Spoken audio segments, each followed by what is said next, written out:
reveals the depth of Robin's integrity. Norman or Saxon, what's that matter? It's injustice I hate, not the Normans. But it's lost you your rank, your lands. It's made you a hunted outlaw when you might have lived in comfort and security. What's your reward for all this? Reward? I just don't understand, do you?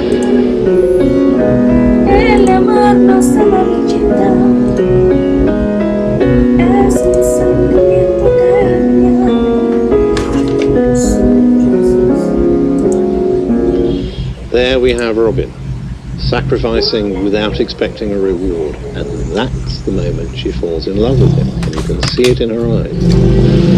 I do begin to see a little now. And at that moment, the tune itself changes. It's this rather beautiful little roundelay, which has a kind of ancient folk song feel to it. It's almost like Greensleeves.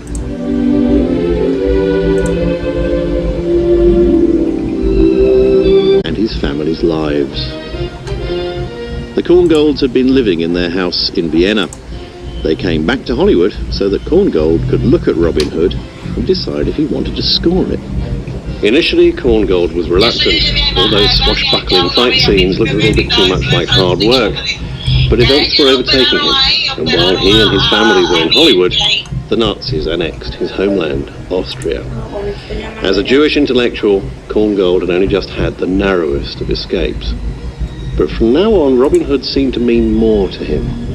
It's as if he really responded to this idea of a single man standing up against oppression, fighting for the rights of the individual and for his freedom.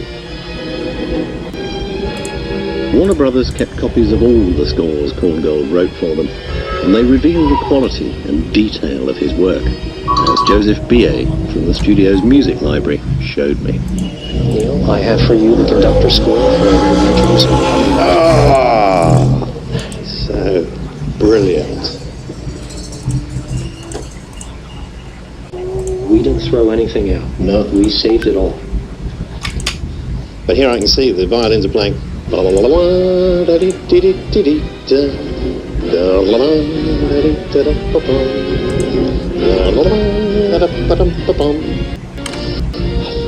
it's so brilliant.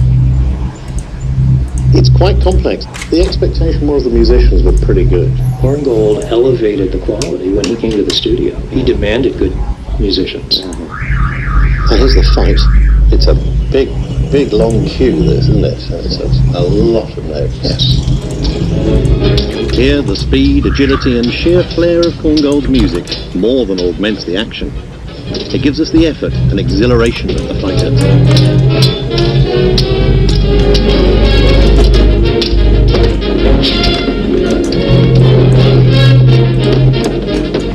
I believe that Korngold didn't like scoring fights because there was too much going on and it needed too many notes. And you can see why. This is a lot of work. Yeah.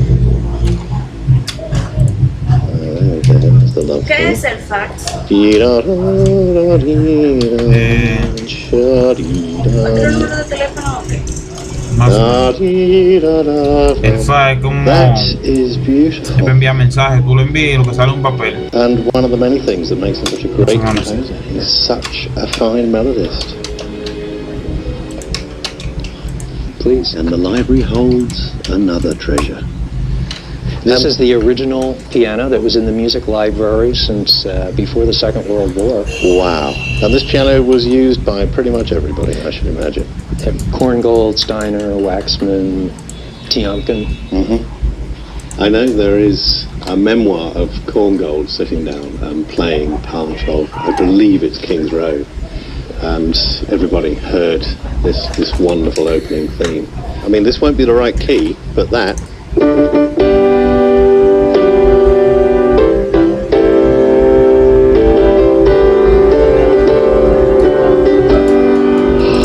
Brilliant. It's just poof, isn't it? It just blows you away. You're absolutely right. Incredible. Yeah. It's incredible. So strong. Neil, I've got one more thing to show you, if I may. This is one of Mr. Korngold's batons. May I? Yes. Thank you. Wow. That is astonishing.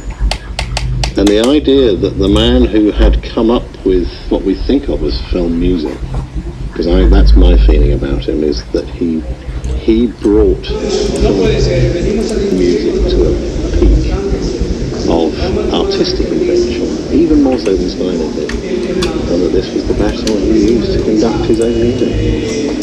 Just magnificent.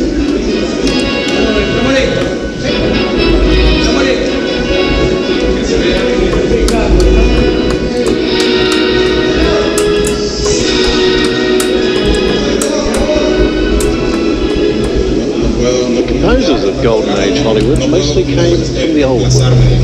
They brought with them a form of orchestration which thousands of people knew,